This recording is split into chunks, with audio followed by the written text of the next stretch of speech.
Hey, what's going on everybody? Welcome back to another video. Today I'm going to be talking about Hostel Part 2. Alright, so first things first, I want to get into a little off-topic topic here. I mean, it is kind of on topic, but it's not necessarily about the movie itself. It's about, from my experience, like people hate on this franchise. Like, I feel like people just like dismiss these movies as like, oh, that's just that torture stuff. Like, I don't want to see that, or I've seen that. That's trash. It's just one of those torture movies. I feel like that's not really fair because, yeah, the torture stuff is like the central idea of these movies, but when you get down to it, I feel like these movies are really, they're not super heavy on kills. I mean, the kills are gory, but I feel like there's a lot gorier movies from this time period and even before, and people either have seen these movies and don't like them, which is totally fine, that's their opinion, but like I feel like a lot of people that I've talked to, or like a lot of stuff that I've seen online, like people don't even want to check these out because they're like, oh, that's just that torture stuff. It's just killing. It's just torture. There's nothing to those movies. It's just gore for the sake of gore. And I feel like that's just like so false. I feel like these movies have, like, excellent stories. I feel like they have like a unique premise. I feel like the acting is good. They're super suspenseful. Like, these movies keep me on my toes. They keep me entertained. And a lot of horror movies are, you know, some low budget stuff with bad acting, and they don't really keep you entertained like that. And I like a lot of low budget cheesy horror movies, but like I feel like with the horror genre, you get a lot more like B movies, where you don't get these like big budget movies, and I feel like these are like big budget, well done horror movies, and I feel like more people should appreciate them. Maybe a lot of people do appreciate them, but from like horror fans that I've talked to and stuff that I've seen, like people just like trash these movies, and I think it's just totally unfair. I think these movies are fantastic. Um, yeah, so that's my little off-topic thing. It's pretty much on topic, but it's not really talking about the movie itself. But anyways, I'm gonna start talking about the movie itself. I just wanted to get that out of the way. So, first little thing I want to touch on. One sequence that I really like is the bidding sequence, where it cuts between all these different individuals who are like pulling up their phone or their laptop, and they're bidding on these girls to kill them. And that sequence is so good because it's like you see all these, that's like the whole idea, that they're these like really wealthy people, so they're doing all these activities that like wealthy people would do. They're at the golf course, they're in a business meeting, and it's so creepy because like they're just going about their daily lives. Like, there was like one person that was like at the table eating with his daughter, or like people will be with like their wives, or like at a business meeting, and it's so like creepy that they live these double lives, where it's like they're like the family man, or they got the wife at home, but then they're like on the side like bidding to kill people. Like that, I feel like that sequence was really effective, and that was pretty scary and pretty disturbing, honestly. Like how they can just like live these normal lives, and they have no like conscience. They're not like guilty. They're just like straight up evil, but then they're just like walking among everyone. Like, it makes you think, like, who is this person next to me in the store? Like, what are they doing? Like, it freaks you out. It's like everyday people who just seem like nice people. They could be into some crazy stuff. So that sequence was really good. And then I think I kind of touched on this like in the intro, but you know, once again, I like the concept of, you know, the whole fish out of water thing, where it's like, you know, you got these Americans, they're in another country, they're backpacking, they don't know the language, they don't know the customs. Um, like when they're on the train and they're trying to buy drugs from the Italian guys, that's kind of a scary sequence because like those guys totally flip on them, and it's like a group of like, you know, like a bunch of like guys, and then it's just like these three younger girls, like, and like who knows, like are they gonna get violent, like they're like swearing at them, like they're being a little crazy, like it's it's just like scary. Like, what are you gonna do to defend you? Like, I mean, you're on the train. Like, are there police there? Like, I mean, in in general, like when they're in these other countries, like, you know, what, like, how are they gonna talk to the police? It's a different language. Even if they do, like, you know, there's so many different customs, and it's just it's scary. Like this whole fish out of water aspect, where, you know, it's just scary being in another country, you know, because it's like if something happens, it's not like you're in your own neck of the woods. Like if something happens in another country, like you're out of luck. Like what, like you can't. There's like nobody really to turn to for help, you know.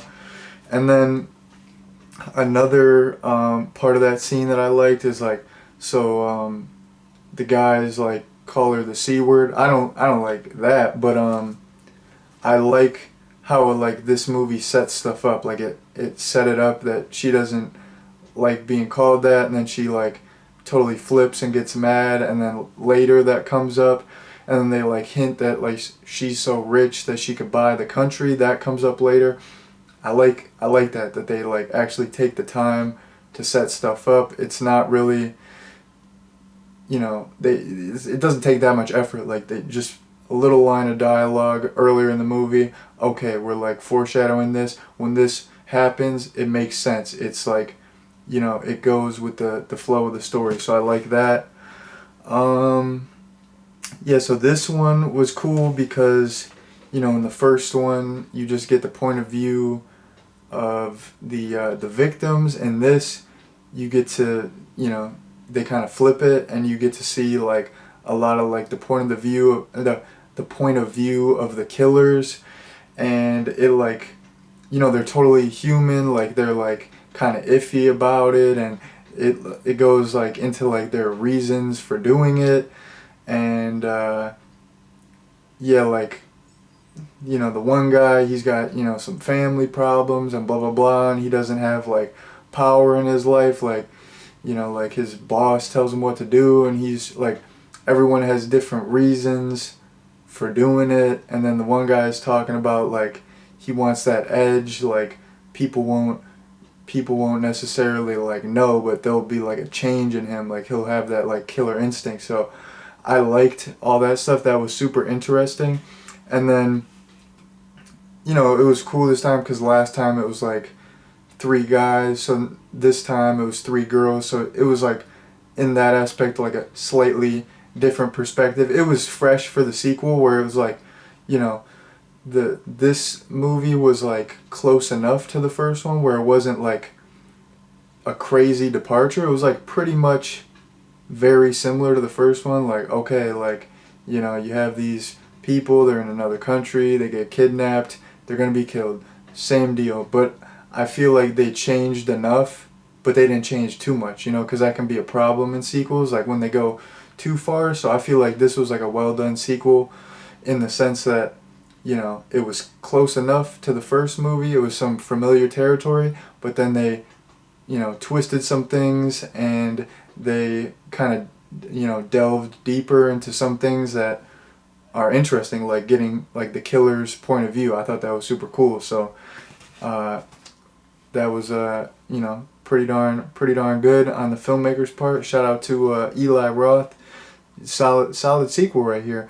Actually, the first time I watched this, I didn't like it that much, because I was like, the first time I watched the first one, I really liked the first one. I saw the second one, I'm like, I don't really like it that much. But after watching it this time, I think this is a super solid sequel. I still like the first one the best, and I think it's a better movie, but I think this is like a very solid follow-up. And the third one isn't as good as these first two, you know, the Eli Roth ones, but the third one's not bad. It's, you know, it's decent.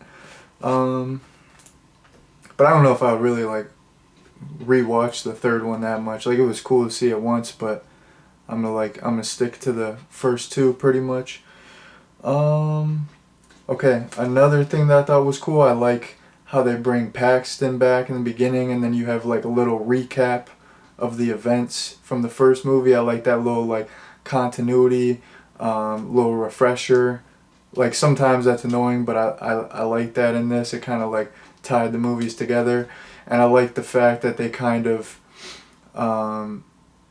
gave him like a little screen time, and they like explored his like PTSD and stuff. I thought, you know, that was cool, because, you know, it's like he was like the sole survivor, and it's like you want to know like what happened after all that. Like, how's he dealing? Where is he? Like, what's going on? Like, you know what I mean? So it's like you got some questions answered.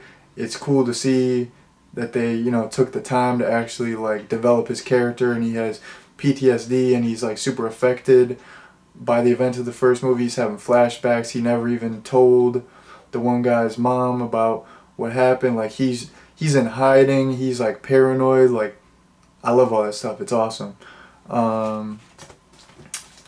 Moving along here. I think I touched on this earlier, but I'm gonna go into this again. I think this is a super well done movie. The story is unique. It's entertaining. Like I said, you know, this is a big budget horror movie. I feel like you don't get that all the time, unless it's like, you know, like Silence of the Lambs or something like that. Like, you only get these like big budget horror movies every once in a while. Maybe nowadays you get them more, but like, I feel like this is like, the scale is so big. Like, the locations are great, the acting is great. Like, this is a good movie, which I'm a horror fan. I hate to say this, but like, a lot of times in the horror genre you don't get great movies. You get, you know, some lower budget sleazy stuff, which I like, but it's nice to actually get like a big budget movie with a great story that's well acted. I think this movie's awesome. Like, it just looks big budget. Like, all the way they color grade it. Like I said, the locations. I'm beating a dead horse. I said the locations like 50 million times, but I think this movie is super solid. It's a well done movie. Definitely entertaining. Okay, so I kind of touched on this, but I'm just gonna go over it again. This is the last thing that I want to talk about, and then I'm gonna wrap things up. So, yeah, I like this movie, but I do like the first one better, and I think part of the reason is, you know, part of the reason why the first one's better is just because it did it first. You know, like, everything was like fresh and unique in the first one, and it was like, I think one of the first movies to explore this concept, you know. So the first one's more fresh to me. This is like a retread to some degree, but they do change enough stuff. You know, it's a sequel. You have to, like, you can't stray too far. You're gonna like lose your audience. So I like the first one just because it's more fresh and it's like more original. But I do really like this one, and I think like the whole, like, the suspense is better in the first one. Like, the whole escape situation. I was gonna say sequence, but it's like a big part of the movie. The whole escape in the first one, I feel like, is way more thrilling than like what we get in like the second and third act of this movie. Like the third act of this movie is good, but it's not my favorite. Like the first time I saw it and now, I like the antagonists in this, like I'm not as big on them. Like I don't know, I feel like the threat was bigger in the first movie. Like I, I I just can't, even though like it makes sense for the story, like if the killers just came in and instantly killed them, there would be no movie, there would be no story. But like something about the killers just like flip-flopping so much where it's like, I don't know if I can do this. Can I get the tattoo? Oh, I don't want to kill you. I do want to kill you. And then the one guy who's like all gung ho, he's like, yeah, I'm gonna kill you. It's like, and then he like slices her face. He's like, I can't do it. I gotta go. Like, I don't know why. Like, there's nothing from like a writing standpoint where that's bad. Like, it makes sense for the story, but for some reason, whenever I watch this movie, that bugs me a little bit. How it's just like they're so flip floppy, and it's like 2 seconds ago you were just like, I can't kill you, and then you just totally flip the script and you're like, oh, I'm gonna kill you. I'm the total badass. Like, it's good. I think the antagonists are good, and like the second and third act in this are thrilling and suspenseful.